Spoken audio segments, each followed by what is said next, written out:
ท่านกำลังติดตามรับฟังสถานีวิทยุกระจายเสียงพระพุทธศาสนาแห่งชาติและสังคมคลื่นเพื่อการศึกษาพระพุทธศาสนาและวัฒนธรรมระบบ FM 104.5 เมกะเฮิรตซ์รายการต่อไปเป็นรายการคดีโลกคดีธรรม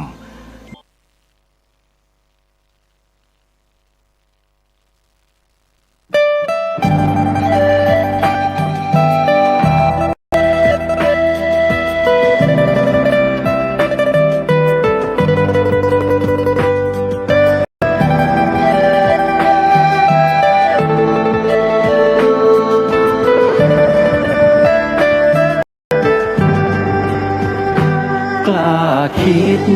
ก็ต้องกล้าทำอย่ากลัวถ้าทำความดีเร่งศึกษาปัญหาให้ทันท่วงทีเมืองไทยจะพัฒนากว่านี้รายการดีๆคดีโลกคดีธรรมขอรำพันบรรยายความคิดเครื่องหมายแห่งสีทั้งสามงามถนัดขาวคือบริสุทธิ์สีสวัสดิ์หมายพระไตรรัตน์และธรรมะคุมจิตไทยแดงคือโลหิตเราใสซึ่งยอมสละได้เพื่อรักษาชาติศาสนาน้ำเงินคือสีโสภาอันจอมประชาถ้าโปรดเป็นของส่วนองค์จักริ้วเข้าเป็นไตรรงค์จึงเป็นสีธงที่รักแห่งเราชาวไทยทหารอวตารนำไปยงยุทธวิชัยวิชิตก็ชูเกียรติสยาม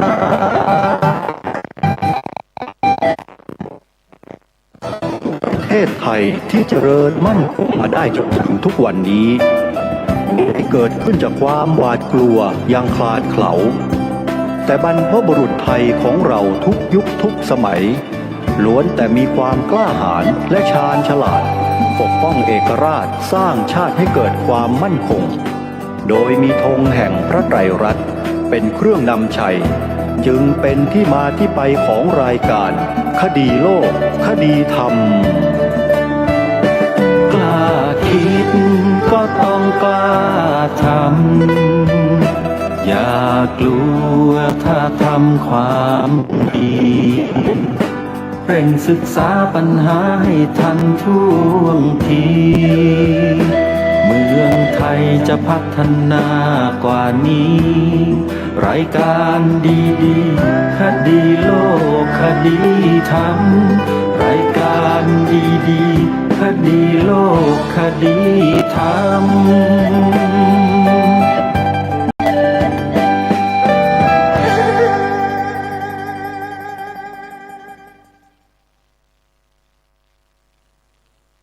ขอกราบถวายความนอบน้อมแด่พระรัตนตรัยถวายความเคารพพระมหาเถระพระเถรานุเถระทุกท่านขอเจริญสุขญาติโยมสาธุชนที่กำลังติดตามรับฟังรายการจากสถานีวิทยุแห่งนี้ทุกท่านขอนำท่านผู้ฟังเข้าสู่รายการคดีโลกคดีธรรมพบกันในวันนี้วันขึ้น8 ค่ำเดือน 8วันนี้ตรงกับวันพุธที่22 กรกฎาคมพระพุทธศักราช2569รายการคดีโลกคดีธรรมมีให้ท่านผู้ฟังติดตามรับฟังเป็นประจำทุกวันทางสถานีวิทยุพระพุทธศาสนาแห่งชาติคลื่นต่างๆท่านผู้ฟังสามารถ ดาวน์โหลดแอปพลิเคชันที่ชื่อว่าวิทยุพุทธศาสนาทั่วไทยเพื่อติดตามรับฟังรายการนี้ได้ทุกวันและยังสามารถติดตามรับฟังขออภัยและยังสามารถติดตามรับฟังรายการนี้ย้อนหลังได้ทาง YouTube 2 ช่องคือวัดฝายหินและธรรมะคลื่นสีขาวแล้วก็มีเพจใน Facebook ที่ชื่อรายการคดีโลกคดีธรรมอยู่ด้วยแต่ญาติโยมก็ยังไม่ได้รับชมเนื้อหาในเพจ Facebook ณขณะนี้ได้เนื่องจากว่ายังไม่ได้อัปโหลดรายการลงไว้ก็ต้องรอจังหวะเวลาและก็โอกาสที่จะได้ดำเนินการในโอกาสต่อไปนะครับช่วงนี้ก็ฟังทางช่องวัดฝายหินกับธรรมะคลื่นสีขาวไปก่อนทาง YouTube นะฮะฟังย้อนหลังได้รายการวันนี้ขอประชาสัมพันธ์ข่าวงานบุญที่กำลังจะเข้าสู่วันสุดท้ายในวันศุกร์ที่จะถึงนี้แล้วก็คืองานปฏิบัติธรรมอยู่ปริวาสกรรมณวัดศรีอุดมวงศ์ตำบลศรีสงครามอำเภอวังสะพุงจังหวัดเลยในวันที่ 24 กรกฎาคมจะมีพิธีถวายสลากพัดให้กับพระสงฆ์ที่ท่านมาอยู่ปริวาสกรรมเพื่อถวายเป็นค่ายานพาหนะเดินทางกลับสำนักของท่านถ้าหากสาธุชนญาติโยมท่านใดต้องการจะรับเป็นเจ้าภาพก็ขอเชิญทุกท่านร่วมบุญกันได้ที่วัดศรีอุดมวงศ์หมายเลขโทรศัพท์089-840-4968ในวันที่25 26ซึ่งเป็นวันเสาร์อาทิตย์ที่จะถึงนี้มีงานทำบุญ100 วันพระครูจริยสารธรรมอดีตเจ้าอาวาสวัดป่าจริยธรรมตำบลนาดอกคำอำเภอนาด้วงจังหวัดเลยขอเรียนเชิญเจริญพรญาติโยมสาธุชนที่เคารพศรัทธาในพระครูจริยสารธรรมเดินทางมาร่วมงานบำเพ็ญกุศลเพื่ออุทิศให้แก่ท่านในวาระสุดท้าย100 วันนั้นถือว่าเป็นการทำบุญอุทิศให้กับผู้ที่ล่วงลับที่สังคมไทยเราถือปฏิบัติกันเป็นแบบอย่างมาช้านานแล้วโดยเฉพาะต้นแบบอยู่ในราชสำนักถ้าเป็นราชสำนักก็จะใช้ข้อความที่เป็นราชาศัพท์เช่นงานบำเพ็ญพระราชกุศลสตมวานปัญญาสมวานปัณณรสมวานสตมวานเป็นต้นก็คือ7 วัน15 วัน50 วันและ100 วันตามลำดับทางราษฎรประชาชนทั่วไปก็ได้น้อมนำแนวทางในการที่สถาบันพระมหากษัตริย์ได้ทรงบำเพ็ญมาที่เกี่ยวกับพระราชพิธีเกี่ยวกับพระราชประเพณีต่างๆมาใช้กันอยู่ในหมู่ของประชาชนของเรามาช้านานแล้วซึ่งถือว่าเป็นการบำเพ็ญกุศลในทางพระพุทธศาสนาเช่นเดียวกันกับราชสำนักที่ทรงเป็นต้นแบบให้กับประชาชนมาแต่โบราณกาลแล้วโยมเพราะฉะนั้นการทำบุญ7 วัน ทำบุญ50 วันทำบุญ100 วัน ในการบำเพ็ญกุศลศพให้กับผู้ที่ล่วงลับจึงเป็นประเพณีที่เราสืบทอดกันมาช้านานแล้วเพราะฉะนั้นเมื่อถึงโอกาสจังหวะเวลากำหนดที่เราจะต้องทำบุญให้กับผู้ที่เราเคารพศรัทธาเลื่อมใสเราก็ไปร่วมกันท่านพระครูจริยสารธรรมนั้นถือว่าเป็นพระภิกษุรูปหนึ่งที่มีพระสงฆ์ด้วยกันเคารพนับถือแล้วก็มีศรัทธาในองค์ท่านพร้อมทั้งญาติโยมอุบาสกอุบาสิกาที่เป็นลูกศิษย์ลูกหาก็เป็นจำนวนไม่น้อยที่รู้จักท่านก็จะเดินทางไปร่วมบำเพ็ญกุศลที่วัดป่าจริยธรรมตั้งแต่วันที่25 กรกฎาคมและ26 กรกฎาคมซึ่งในงานนั้นจะมีพิธีบวชอุปสมบทพระภิกษุ3 รูปในเช้าของวันเสาร์ที่25ใครจะมาร่วมเป็นเจ้าภาพงานบวชก็สามารถเดินทางมาได้นะโยมนะจากนั้นในช่วงบ่ายก็จะมีพระสงฆ์ครูบาอาจารย์จากต่างสำนักจะเดินทางมาร่วมกิจกรรมแล้วก็มาบำเพ็ญกองการกุศลร่วมกันมีการแสดงธรรมบรรยายธรรมไปตลอดตั้งแต่ช่วงบ่ายไปตลอดทั้งคืนจนถึงรุ่งเช้าของวันที่26 กรกฎาคมมีการถ่ายทอดสดทางสถานีวิทยุกระจายเสียงพระพุทธศาสนาแห่งชาติพร้อมด้วยเครือข่ายอีกหลายสถานีทีเดียวก็ให้พวกเราติดตามรับฟังผ่านโทรศัพท์มือถือเนี่ยจะสะดวกที่สุดญาติโยม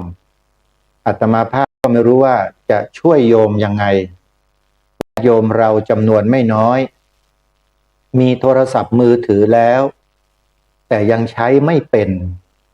อันนี้ก็เป็นปัญหาอย่างหนึ่งที่ลูกหลานไม่แนะนำไม่คอยสอนบอกให้ญาติผู้ใหญ่บิดามารดาของตนเนี่ยได้ทำการดาวน์โหลดแอปพลิเคชันดังกล่าวนี้ให้เป็นก็เลยทำให้พลาดโอกาสที่จะได้รับฟังได้ดูสิ่งที่ดีๆหรือบางครั้งลูกหลานก็กลัวญาติผู้ใหญ่ของตนเนี่ยเมื่อดาวน์โหลดให้แล้วหรือแนะนำวิธีแล้วเดี๋ยวจะไปกดดาวน์โหลดแอปที่อันตรายบ้างอะไรบ้างก็เลยไม่ทำให้มันก็ดีเหมือนกันนั่นแหละโยมนะแต่ว่าถ้าเราแนะนำท่านอยู่เสมอเนี่ยท่านเองก็สามารถที่จะเรียนรู้และระมัดระวังได้ใช่ไหมฮะทีนี้เราไม่แนะนำท่านต้องบอกเลยกำชับเลยว่าแอปพลิเคชันอื่นๆอย่าไปดาวน์โหลดอย่าไปแตะอย่าไปเปิดลิงก์ที่เขาส่งมานะไอ้ที่มันบอกว่าได้เงินเป็นหมื่นให้รางวัลเป็นแสนนะมันโกหกมันหลอกลวงก็คอยแนะนำพ่อแม่ปู่ย่าตายายของเราไว้ให้ระมัดระวังไม่เช่นนั้นเดี๋ยวมันก็ดูดเงินในบัญชีหมดเลย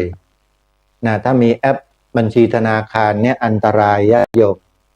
นะก็ต้องให้รู้เท่าทันมันด้วยเพราะมิจฉาชีพทุกวันนี้มันมากับเทคโนโลยีสมัยใหม่มันมากับพวก AI นู่นอันตรายญาติโยม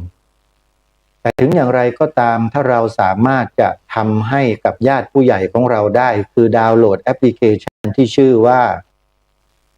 วิทยุพุทธศาสนา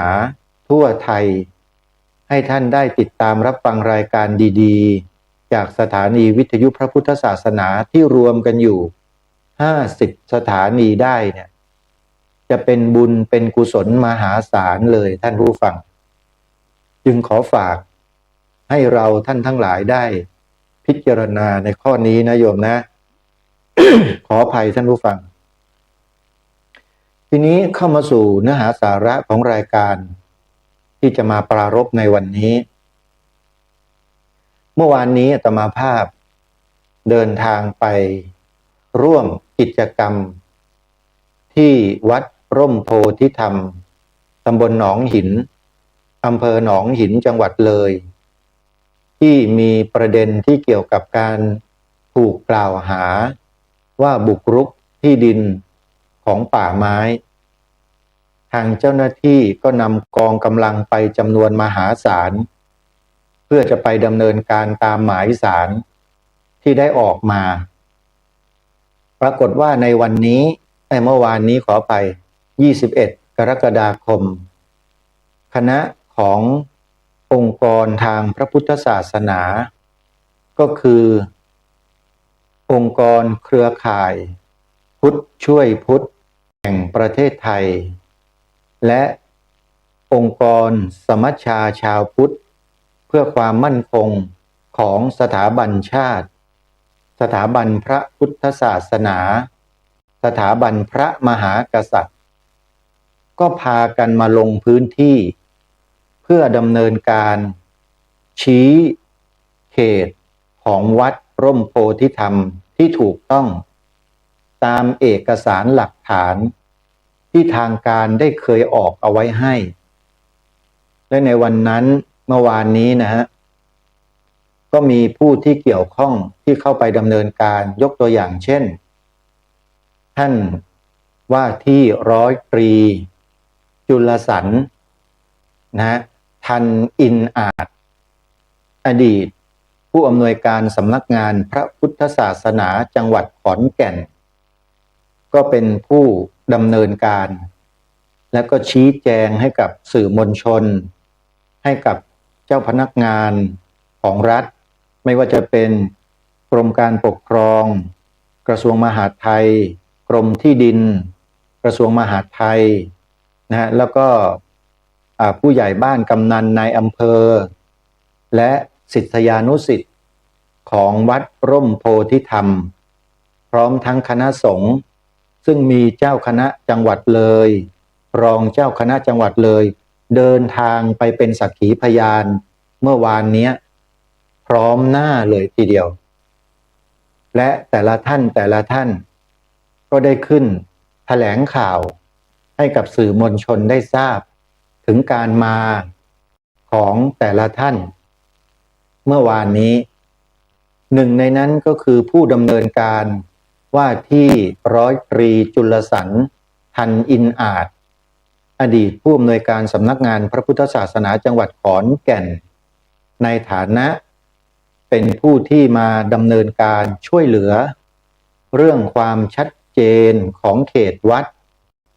ก็ได้นำพาคณะมาช่วยดำเนินการในเรื่องดังกล่าวนี้ให้กับวัดร่มโพธิธรรมอาตมาภาพได้มีโอกาส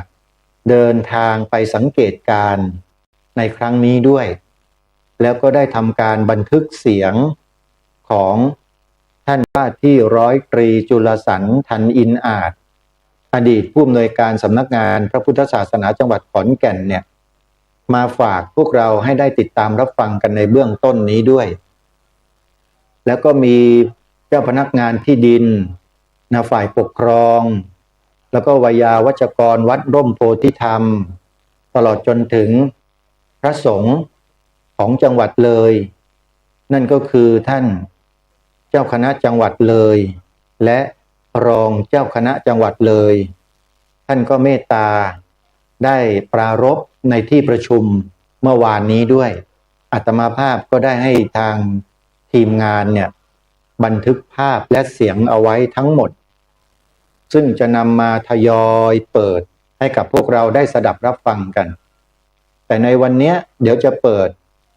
เสียงของว่าที่ร้อยตรีจุลสรรทันอินอาจผู้อำนวยการสำนักงานพระพุทธศาสนาจังหวัดขอนแก่น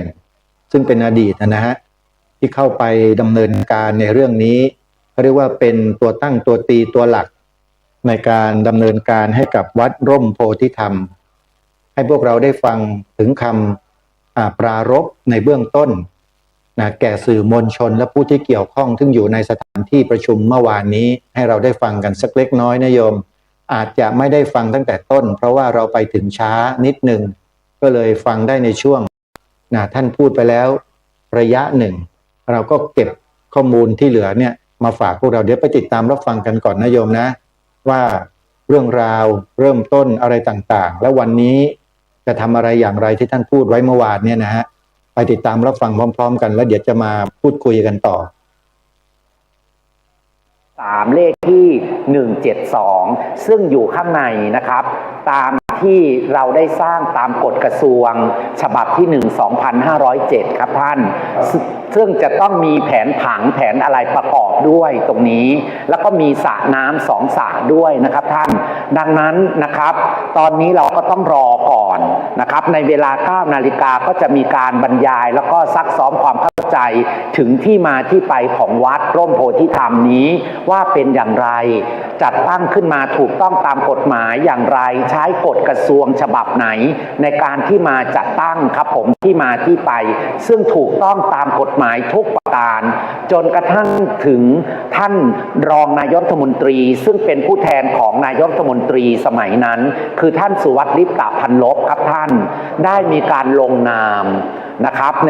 นใบตั้งวัดที่แสดงฐานะเป็นนิติบุคคลตามกฎหมายตามพระราชบัญญัติคณะสงฆ์นะครับท่านพ.ศ. 2505นะครับท่านนะครับซึ่งปัจจุบันก็คือแก้ไขเพิ่มเติมฉบับที่ 4 2561นะครับตามมาตรา 31 วงเล็บ 2นะครับมีฐานะเป็นนิติบุคคลตามนี้วัดร่มโพธิธรรมดังนั้นตอนนี้เราก็เลยมีการยกฐานะของวัดจากสำนักสงฆ์ที่เป็นมีฐานะนิติบุคคลตามมาตรา 31 วงเล็บ 2ขึ้นเป็นวงเล็บ 1ตอนนี้ก็ได้ดำเนินการครบถ้วนไปทุกอย่างเรียบร้อยแล้วนะครับเหลือแต่ท่านผู้ว่าราชการจังหวัดจะลงนามแล้วก็ส่งไปยังสำนักแห่งชาติท่าน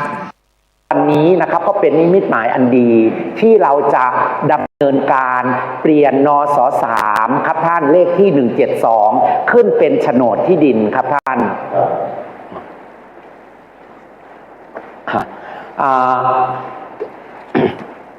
ดังนั้นนะครับในการดำเนินการออกโฉนดที่ดินให้วัดนี้เราก็จะทราบขอบเขตของวัดที่แน่นอนนะครับว่ามีจุดไหนตรงไหนนะครับเพื่อที่เราจะได้เอาโฉนดที่ดินนี้นะครับท่านมาประกอบนะครับในการที่จะใครที่จะมาลุกล้ำวัดเนี่ยไม่ได้แล้วนะครับตามมาตรา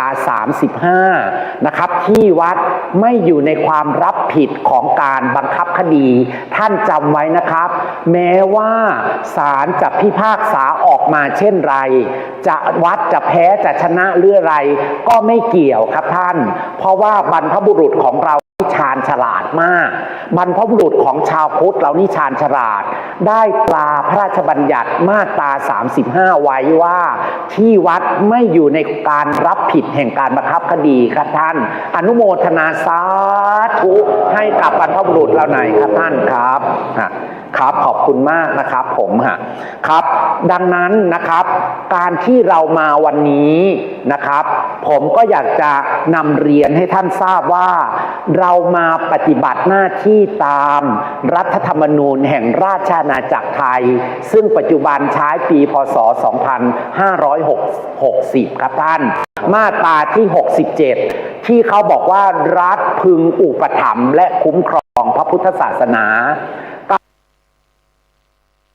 นี่ก็เป็นเสียงของ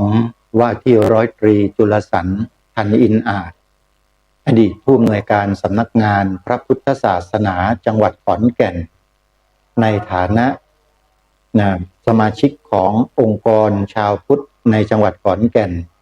ก็คือเครือข่ายพุทธช่วยพุทธแห่งประเทศไทย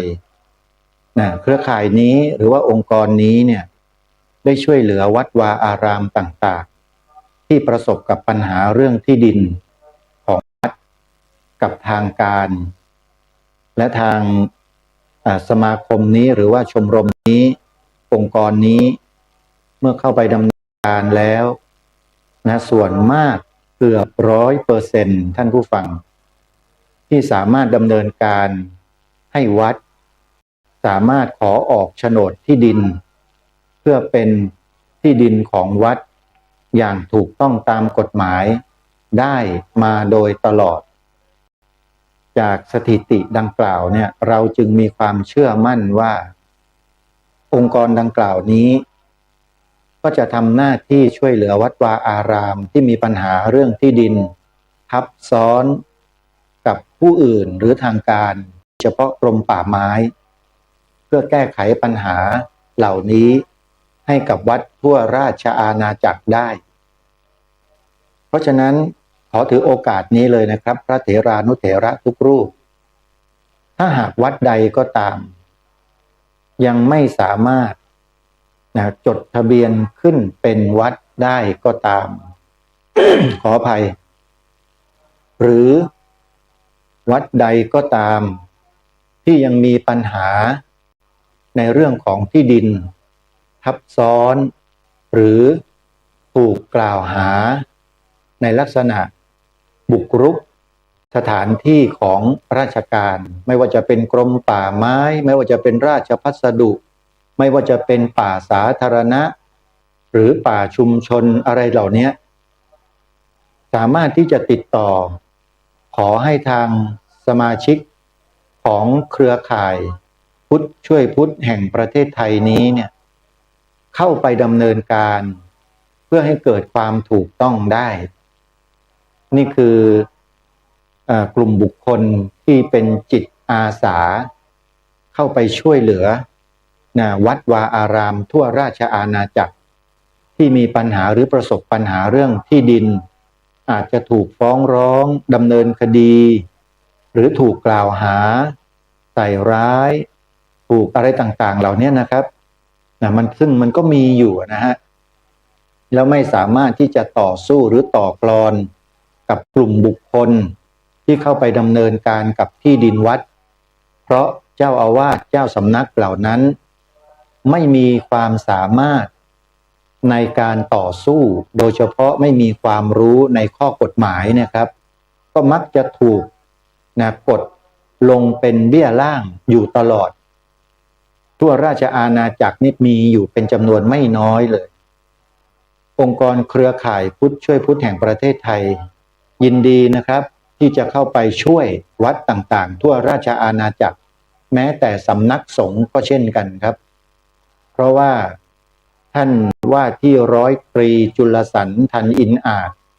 อดีตผู้อำนวยการสำนักงานพระพุทธศาสนาจังหวัดขอนแก่นท่านนี้พร้อมด้วยสมาชิกอีกหลายท่านที่มีความรู้ทางข้อกฎหมายเนี่ยก็จะไปดำเนินการให้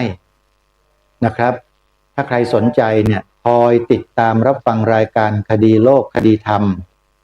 เดี๋ยวจะนำเบอร์โทรศัพท์มาแจ้งให้ทราบวันนี้เป็นการปรารภในเบื้องต้น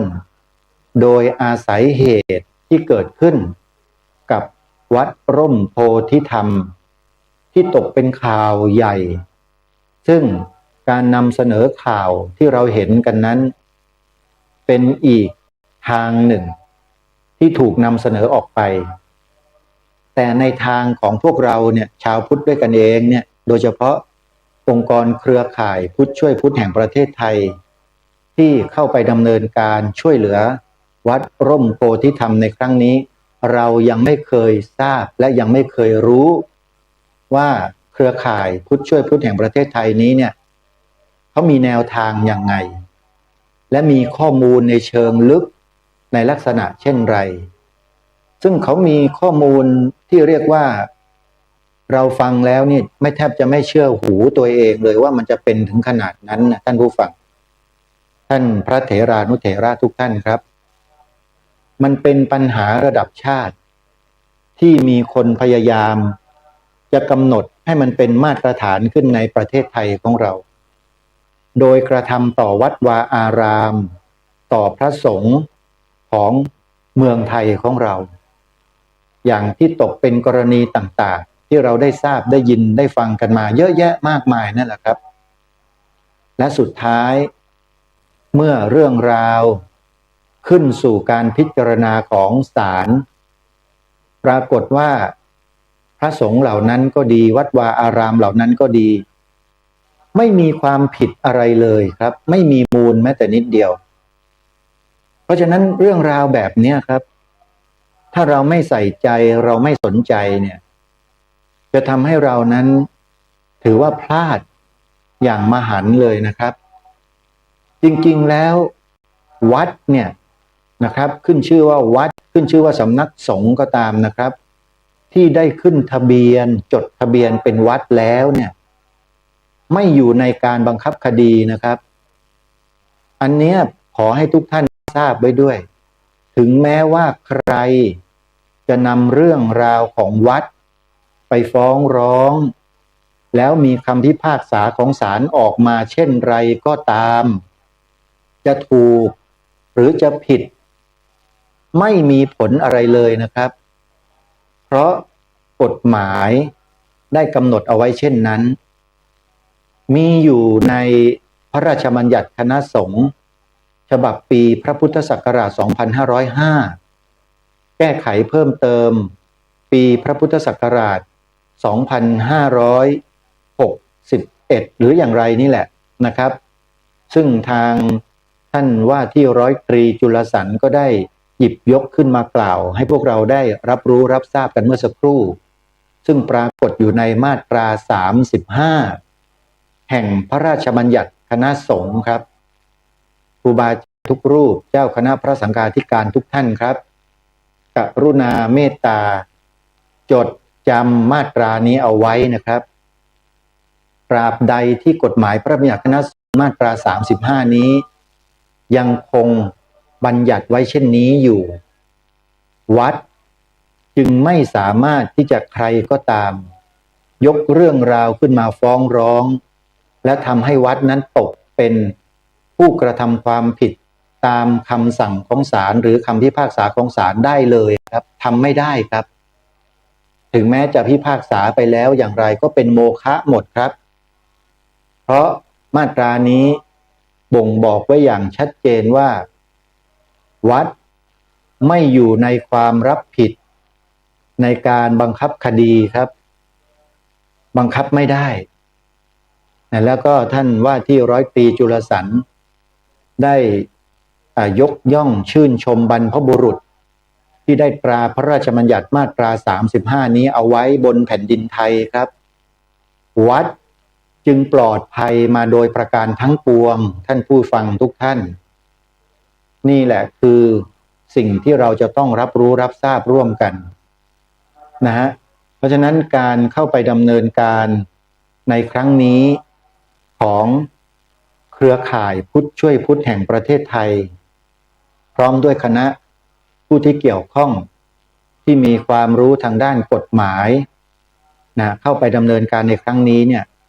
จึงถือว่าเป็นการช่วยวัดวาอารามให้รอดพ้นจากข้อกล่าวหาต่างๆที่มีผู้กล่าวหานั้นได้แล้วก็จะดำเนินการอย่างต่อเนื่องนะครับคือคณะนี้นะครับผมขอบอกนิดหนึ่งว่าคณะองค์กรเครือข่ายพุทธช่วยพุทธแห่งประเทศไทยเนี่ยนะครับถ้าได้ลงไปจับเรื่องของวัดใดวัดหนึ่งแล้วเนี่ยเขาจับไม่ปล่อยนะครับจนกว่าจะสำเร็จและไม่มีใครสามารถจะสู้เขาได้เพราะอะไรเพราะมาตรา 35 ซึ่งเป็นกฎหมายของประเทศเป็นพระราชบัญญัติพร้อมด้วยบทบัญญัติของรัฐธรรมนูญมาตรา 65 ถ้าจำไม่ผิดนะครับบัญญัติเอาไว้ในรัฐธรรมนูญว่ารัฐพึงอุปถัมภ์และคุ้มครองพระพุทธศาสนาเอามาประกอบกันครับสองมาตรานี้ก็คือพระบัญญัติคณะสงฆ์มาตรา 35 แล้วก็บทบัญญัติแห่งรัฐธรรมนูญมาตรา 65 หรือ 67 เนี่ยก็จำไม่ได้เมื่อสักครู่นั่นแหละครับมาตรานี้แหละครับของรัฐธรรมนูญเนี่ยเอามาประกอบกันนะฮะแล้วก็ทำหนังสือหรือคำร้องต่อผู้ที่มีอำนาจและให้ท่านได้ทราบว่านี่คือข้อกฎหมายเพราะฉะนั้นคณะนี้คือองค์กรเครือข่ายพุทธช่วยพุทธแห่งประเทศไทยเมื่อเข้าไปดำเนินการเรื่องนี้ให้กับวัดใดวัดหนึ่งก็ตามวัดไม่มีวันแพ้ครับผมขอบอกนะฮะวัดจะไม่มีวันแพ้ ถ้าหากมีเอกสารหลักฐานถูกต้องชัดเจนนะครับนี่คือเรื่องราวเหตุการณ์ที่ได้ไปมีส่วนร่วมเมื่อวานนี้ที่วัดร่มโพธิธรรมตำบลหนองหินอำเภอหนองหินจังหวัดเลยก็เลยนำมาแจ้งให้กับบรรดาญาติโยมสาธุชนโดยเฉพาะญาติโยมพุทธบริษัทเจ้าคณะพระสังฆาธิการพระเจ้าพระสงฆ์สามเณรแม่ชีที่อยู่ในจังหวัดเลยทุกท่านได้รับทราบร่วมกันเพื่อให้เป็นปฐฐานเดียวกันครับไม่ต้องไปกังวลนะครับถ้าวัดใดนะฮะประสบปัญหาเรื่องที่ดินถูกฟ้องร้องถูกดำเนินคดีอะไรต่างๆลองปรึกษาองค์กรเครือข่ายพุทธช่วยพุทธแห่งประเทศไทยดูนะครับทางองค์กรนี้จะพิจารณาแล้วถ้าเห็นว่าวัดไม่ผิดองค์กรนี้จะรีบเดินทางไปช่วยเหลือท่านทันทีถ้าไปได้แต่ถ้ามีวัดอื่นร้องขอมาก่อนก็ต้องเป็นไปตามลำดับนะครับผมไม่ใช่หมายความว่าจะกระโดดข้ามกันไปแต่เขาเรียกว่าอะไรนะฮะเรียกว่าลัดนะเข้าทางลัดไม่ได้ครับจะต้องไปตามลำดับนะฮะนี่ก็เป็นกรณีศึกษาที่อาตมาภาพในฐานะที่เป็นสื่อทางพระพุทธศาสนารายการคดีโลกคดีธรรมได้เข้าไปประสบด้วยตนเองในวันนี้ทั้งในที่ห้องประชุมทั้งในพื้นที่ในการประกอบในการรังวัดที่ดินเพื่อขอออกโฉนดซึ่งทางองค์กรเครือข่ายพุทธช่วยพุทธแห่งประเทศไทยก็ได้ดำเนินการไปจนกระทั่งแล้วเสร็จในช่วงเช้าของเมื่อวานนี้วันอังคารที่21กรกฎาคมพระพุทธศักราช2569ถ้ามีความคืบหน้าในการดำเนินการอย่างไรทางรายการคดีโลกคดีธรรมก็จะเกาะติดมาให้ท่านผู้ฟังได้ติดตามรับฟังกันต่อไปนะฮะส่วนเบอร์โทรศัพท์ขององค์กรเครือข่ายพุทธช่วยพุทธแห่งประเทศไทยนั้นเดี๋ยว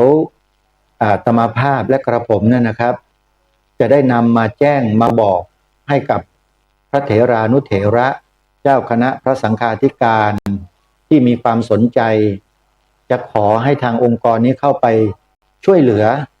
วัดวาอารามสำนักสงฆ์ต่างๆผมจะได้นำมาแจ้งบอกหมายเลขโทรศัพท์ให้นะครับคอยติดตามรับฟังรายการนี้ไว้นะครับแล้วผมจะนำมาแจ้งให้ทราบส่วนจะเป็นวันใดอย่างไรนั้นผมต้องดูก่อนนะฮะว่าผมจะจำได้หรือเปล่านะครับบางทีผมก็ลืมไปเหมือนกันแต่ไม่น่าจะลืมนะครับภายใน2 วัน 3 วันนี้แหละครับเดี๋ยวผมจะบอกเบอร์โทรศัพท์ให้นะครับเพื่อเป็นการอนุเคราะห์กันผมเป็นคนหนึ่งละเป็นพระรูปหนึ่งละครับที่ไม่ชอบความอายุติธรรมผมไม่ชอบเป็นสุดๆเลยนะครับความไม่ยุติธรรมผมเป็นคนที่ชอบความยุติธรรมมากที่สุดเป็นคนที่ตรงไปและตรงมาอะไรถูกก็คือถูกผิดก็คือผิดจะมาเฉโกไม่ได้ไม่ได้เลยนะครับผิดก็คือผิดเราจะเว้นเราจะละอันไหนที่ไม่ถูกเนี่ยเราไม่ไปยุ่งเกี่ยวไม่ดำเนินการด้วยไม่ร่วมหอลงโลงกับเขาด้วยไม่เอาทำแต่สิ่งที่ถูกต้องเท่านั้นและคณะขององค์กรเครือข่ายพุทธช่วยพุทธแห่งประเทศไทยก็มีอุดมการณ์เดียวกันเลยคือทำในสิ่งที่ถูกต้องขจัดสิ่งที่มันผิดไม่ว่ากรณีนั้นจะเป็นกรณีอะไรก็แล้วแต่ที่องค์กรนี้เข้าไปดำเนินการแล้วถ้าอะไรผิดตัดทิ้งหมดไม่เอาเลยไม่ยุ่งไม่เกี่ยวเพราะอะไรครับคนที่เขาทำงานเป็นสมาชิกอยู่ในองค์กรนี้เนี่ยเขาตั้งปณิธานอธิษฐานจิตกันไว้ครับว่าเขาต้องการบำเพ็ญบารมีในพระบวรพุทธศาสนาเท่านั้น นี่คือสัจจะที่ท่านเหล่านี้ได้ตั้งกันไว้ เวลาทำอะไรอะไรมันจึงสำเร็จไปหมดไงเพราะมีสัจจะไงท่านผู้ฟังอาตมานี่ถือมากนะเรื่องสัจจะนายโยมพูดคำไหนแล้วต้องคำนั้นบอกว่าเดี๋ยวจะบอกเบอร์โทรศัพท์ขององค์กรเครือข่ายชาวพุทธช่วยพุทธแห่งประเทศไทยกับท่านผู้ฟังก็ต้องบอกครับบอกแน่นอนนะแต่จะเป็นวันไหนยังไม่ทราบคอยติดตามรับฟังรายการและเมื่อบอกแล้วก็บอกครั้งเดียวแล้วถ้านึกได้เมื่อไหร่ก็จะบอกอีกครั้งหนึ่งแต่ถ้าใครต้องการจะสอบถามอาตมาโดยตรงก็โทรศัพท์มาที่เบอร์อาตมาได้เลยหรือเบอร์ของกระผมได้เลยนะครับพระเถรานุเถระทุกรูปเพราะว่าผมมีเบอร์ขององค์กรนี้อยู่นะฮะก็ได้ติดต่อพูดคุยกันอยู่ตลอดเพราะว่าทางรายการเนี่ยจะต้องมีข้อมูลในการนำเสนอผ่านรายการนี้อยู่บ่อยๆเวลาเกิดเรื่องเกิดราวอะไรที่มันเป็นประเด็นปัญหาสำคัญที่สื่อมวลชนนำไปตีนำไปใส่สีตีไข่ใส่สีพระสงฆ์ก็ดีวัดวาอารามต่างๆก็ดีองค์กรเครือข่ายพุทธช่วยพุทธแห่งประเทศไทยเนี้ยเขาจะมีข้อมูลเหล่านี้ก่อนใครเพราะเขามีความสามารถในการเจาะข้อมูลของเรื่องราวเหล่านั้นนะออกมาเป็นหลักฐานในการที่จะนำมาถ่ายทอดให้กับพวกเราเนี่ยได้พอดีอาตมาภาพเองก็รู้จักกับคนในองค์กรเครือข่ายพุทธช่วยพุทธนี้อยู่พอดีเลยเวลาเขามีข้อมูลอะไรเนี่ยก็จะส่งมาทางโซเชียลทาง Facebook บ้างแมสเสจบ้างทาง SMS บ้างทาง LINE บ้างเขาส่งมาให้บางทีก็ส่งมาทางอีเมลอาตมาก็รับมาศึกษามาดูมาฟังก็ได้ความรู้พอได้ความรู้แล้วก็มานำเสนอผ่านรายการบางทีก็ไม่ได้บอกนะเรื่องหลายเรื่องรายการนี้ได้ข้อมูลมาจากองค์กรนี้แต่ไม่ได้บอกท่านผู้ฟังทำไมไม่บอกก็เพราะสมาชิกหรือคณะกรรมการขององค์กรเนี่ยเขากำชับมาไม่ต้องพูดนะว่าเรื่องนี้ได้มาจากที่นี่อาตมาก็ไม่พูดถึงนะโยมแต่วันนี้พูดถึงเพราะว่าได้ข้อมูลจากเขามาจริงๆบางเรื่องนะแต่ว่าบางทีมันก็พูดไม่ได้โดยเฉพาะเรื่องของวัดร่มโพธิธรรมเนี่ยพระสงฆ์ในวัดก็คุยกับอาตมาเรียบร้อยแล้วบอกถึงที่มาที่ไปของเรื่องราวนี้ชัดเจนทางองค์กรเครือข่ายพุทธช่วยพุทธแห่งประเทศไทยก็นำข้อมูลมาบอกกับอาตมาชัดเจนและตรงกันทุกประการเป็นเรื่องเดียวกันเหตุที่มันเกิดเพราะมันมีสาเหตุและสาเหตุที่มันเกิดเรื่องราวขึ้นมาเนี้ยผู้ผิดไม่ใช่วัดร่มโพธิธรรมแต่เป็นความผิดของคนอื่นอันนี้คือบทสรุปนะโยมบทสรุปให้ฟังส่วนใครจะรักจะชอบจะเกลียดจะชังวัดร่มโพธิธรรมอย่างไงก็ตามมันเป็นเรื่องส่วนตัวอย่าเอามาปนกับงานของชาติบ้านเมืองนะอาตมาขอพูดตรงๆเลยอย่าเอามาเกี่ยวข้องคุณจะเกลียดเจ้าอาวาสวัดร่มโพธิธรรมแทบตายขนาดไหนก็ตามแต่คุณอย่ามาปะปนกับเรื่องนี้มันไม่เกี่ยวกันเพราะเรื่องนี้มันมีอะไรที่ใหญ่กว่านั้นเยอะใหญ่กว่าความรู้สึกของพวกเราชาวบ้านธรรมดาใหญ่กว่าพระภิกษุสงฆ์บางรูปครับมันเป็นเรื่องของประเทศชาติบ้านเมืองก็ว่าได้ไม่เช่นนั้นองค์กรพุทธช่วยพุทธแห่งประเทศไทยเนี่ยเขาไม่มาหรอกครับเพราะมันเป็นเรื่องสำคัญครับเขามีข้อมูลเชิงลึกท่านผู้ฟังอาตมาภาพนั่งคุยแล้วมันก็ตรงกับที่อาตมาได้คาดการเอาไว้ไม่ผิดเลยสิ่งที่อาตมาคาดการเอาไว้เนี่ยที่คาดการไว้ก็คือว่า ทำไมคนที่นั่งอยู่ในตำแหน่งข้าราชการที่อยู่ในหน่วยงานนั้นๆทำไมเขาถึงกระทำกับพระบวรพุทธศาสนาของเราถึงขนาดนี้อาตมาก็ตั้งข้อสังเกตแล้วก็ข้อสงสัยไอ้ข้อสงสัยเนี้ย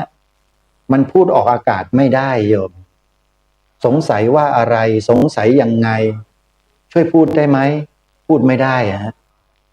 เพราะว่าถ้าพูดไปแล้วมันจะไปโดนคนบางประเภทเราไปเอ่ยชื่อไม่ได้เพราะปัญหาที่มันเกิดเพราะคนฮะคนที่เข้าไปอยู่ในระบบราชการแล้วมีแนวความคิดต้องการจะทำอะไรใดในลักษณะที่ทางรายการคดีโลกคดีธรรมนำเสนอในรายการนี่แหละเช่นเข้าไปบิดเบือนความหมายสีขาวธงชาติต้องการจะเปลี่ยนความหมายสีขาวธงชาตินี่ก็พวกข้าราชการที่ทำเนี่ยประชาชนตาสีตาสายายมียายมาชาวไร่ชาวนาเขาทำเหรอไอ้เรื่องแบบนี้ทำได้เหรอเพราะฉะนั้นอาตมาจึงสงสัยข้าราชการพวกนี้แกเป็นใครกันน่ะแกมาจากไหนแกไปสอบมา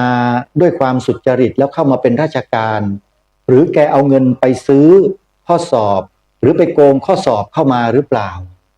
เหมือนอย่างที่เป็นข่าวโยมที่พวกสอบข้าราชการท้องถิ่นน่ะ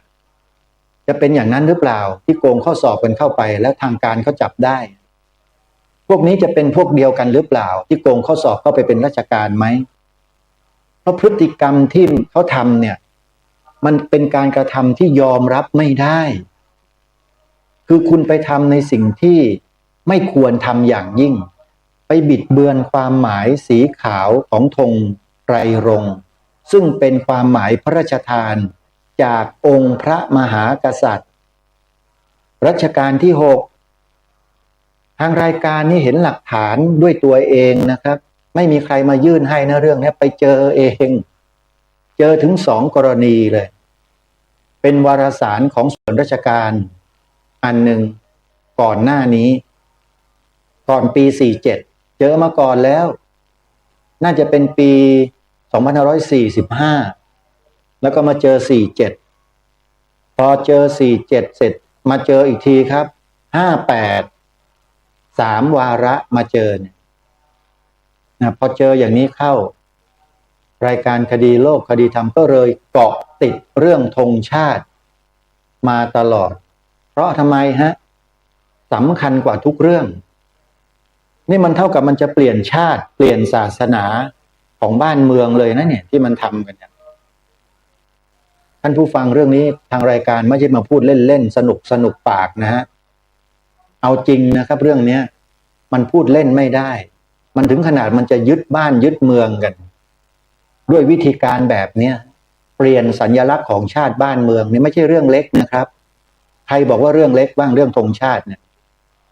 ที่มันแอบจะเปลี่ยนสีขาวธงชาติของเราเนี่ยใครคิดว่าเล็ก